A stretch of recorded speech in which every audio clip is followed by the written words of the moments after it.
और वहीं राष्ट्रपति रामनाथ कोविंद जम्मू कश्मीर और लद्दाख दौरे पर हैं और इस साल परंपरा के इतर राष्ट्रपति लद्दाख के द्रास क्षेत्र में जवानों के साथ दशहरा मनाएंगे।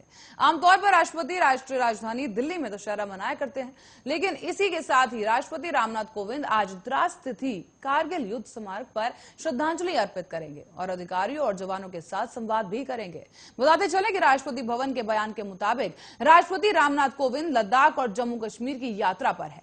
इससे पहले कल राष्ट्रपति रामनाथ कोविंद ने सिंधु घाट और लेह में सिंधु दर्शन पूजा की और उधमपुर में सैनिकों के साथ भी संवाद किया। दशहरा आज मनाया जा रहा है। साथ ही आज राष्ट्रपति रामनाथ कोविंद ने दशहरा की पूर्व संध्या पर कल देश के नागरिकों को बधाई भी दी और उम्मीद जताई कि त्योहार समाज के नैतिक आधार को और भी ज्यादा मजबूत करेगा, सभी को राष्ट्र निर्माण के लिए प्रेरित करेगा। राष्ट्रपति ने अपने संदेश में कहा कि विजयदशमी के पवित्र मौके पर मैं भारत और विदेशों में रहने वाले अपने नागरिकों को बधाई और शुभकामनाएं देता हूं।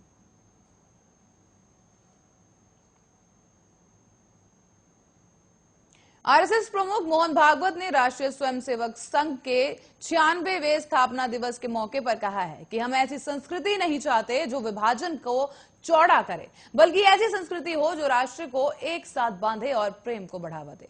उन्होंने कहा है कि मंदिर, पानी, शमशान एक हो, भाषा ऐसी होनी चाहिए जिससे समाज जुड़े। समाज में भेद पैदा करने वाली भाषा नहीं होनी चाहिए।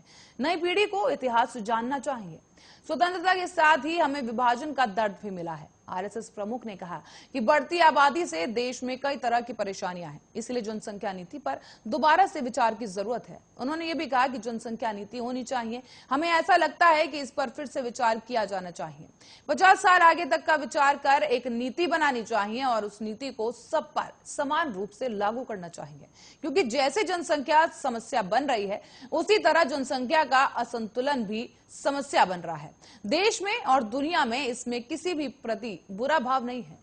भागवत ने आगे कहा है कि विभिन्न जातियों, समुदाय और विभिन्न क्षेत्रों के कई स्वतंत्रता सेनानियों ने स्वतंत्रता के लिए महान बलिदान और तपस्या की है।